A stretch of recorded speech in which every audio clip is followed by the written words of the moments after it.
ঘরে রান্না করছিল। এমন সময় ছেলে এসে মাকে একটা চিরকুট ধরিয়ে দিল, বলল যে মা তোমাকে একটা বিল দিলাম, বিলটা পরিশোধ করো। মা বললো যাও তো, আমি কাজ করছি। বলছে না মা, তোমাকে একটা বিল দিলাম, বিলটা পরিশোধ করো।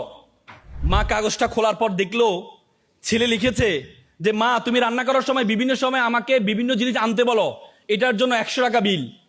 তুমি আমাকে গাছে পানি দিতে বলো, এটার জন্য 100 টাকা বিল। তুমি মাঝে মধ্যে দোকানে পাঠাও, এটার জন্য 100 টাকা বিল। মা এটা দেখে দাঁড়ানো অবস্থা থেকে বসে যায়। বসে যাওয়ার পর বাবা তুমি লিখেছ? বলছে মা হ্যাঁ আমি লিখেছি। বাবা তুমি লিখেছ? বলছে মা হ্যাঁ আমি লিখেছি। বলো যে এক কাজ কর, তোমার জন্য আমি একটু নুডলস রান্না করেছি, নুডলসটা তুমি খাও, আর তোমার বিলটা আমি নিয়ে আসতেছি, তুমি একটু ওয়েট করো। মা একটা কলম নিয়ে সে কাগজের বিপরীত পাঠে লিখলো, বাবা 9 মাস তোমাকে পেটে ধারণ করেছিলাম, জীবনে এত কষ্ট, টানা 9টা মাস তোমাকে আমি বহন করেছি। রাতে ইচ্ছে করতো একটু ডান পাশ হই, কিন্তু ডান পাশ হতাম না। আমার বাবুটা যদি পেটে ব্যথা পায় সেজন্য আমি ডান পাশ হতাম না। ইচ্ছা করতো একটু বাম পাশ হই, কিন্তু যে বাবুকে আমি দেখি নাই তার প্রতি আমার এত মহব্বত, আমি বাম পাশ হতাম না যে আমার সন্তানটা যদি ব্যথা পায়। সেটার জন্য তোমার বিল 0 টাকা। তুমি জন্মগ্রহণ করেছিলে, জন্মগ্রহণ করার পর 2টা বছর যে পরিমাণ ঘুম ভেঙেছে আমার, যে পরিমাণ প্রায় 6 মাস টানা 6 মাস পরিমাণ ঘুম আমি ঘুমাই নাই আমার সন্তানের জন্য, সেটার জন্য বিল 0 টাকা। তুমি পিঠা পছন্দ করতা, ওই দিন পিঠা রান্না করেছিলাম তোমার জন্য, পরিবারের সকলেই পিঠা খেয়েছে।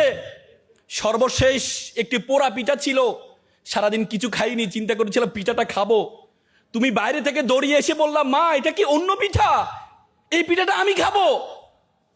আমি তোমার দিকে একটু তাকিয়ে আমার সন্তানের হাসি দেখে নিজের পেটের মধ্যে যে খিদা আছে সেই খিদার দিকে আমি তাকাইনি, সে খিদার দিকে আমি তাকাইনি। আমি তোমাকে সেই পিঠাটা দিয়ে দিয়েছিলাম, তুমি খাচ্ছ। আমার অন্তরের যে বাসনা, অন্তরের যে ভালোবাসা আমি প্রকাশ করতে পারিনি, সেই বিলের জন্য তোমার জন্য 0 টাকা। সন্তানকে যখন দেয়া হলো, সন্তান এটা দেখে মাকে জড়িয়ে ধরে কান্না করে বলল মা তোমার কাছ থেকে কোনো বিল আমি চাই না। চুমু খেয়ে ছেলে কান্না করে দিয়েছিল। আজকে আমরা প্রতিদান চাই, কিন্তু মা বাবার প্রতিদান তুমি কখনো দিতে পারবা না। মেডিকেল সায়েন্স বলে একটা মানুষ ব্যথা সহ্য করতে পারে 45 ইউনিট, তার চেয়ে সে বেশি ব্যথা পেলে সে হয়তো বেহোশ হয়ে যায়, না হলে মারা যায়। মা যখন সন্তান প্রসব করে তার ব্যথার ইউনিট হচ্ছে 55। বলা হয় 30টা হাড় একসাথে ভাঙলে যেমন ব্যথা পায় তার চেয়ে বেশি ব্যথা পায় তোমার মা। সে মাকে আমরা বৃদ্ধাশ্রমে রেখে আসি।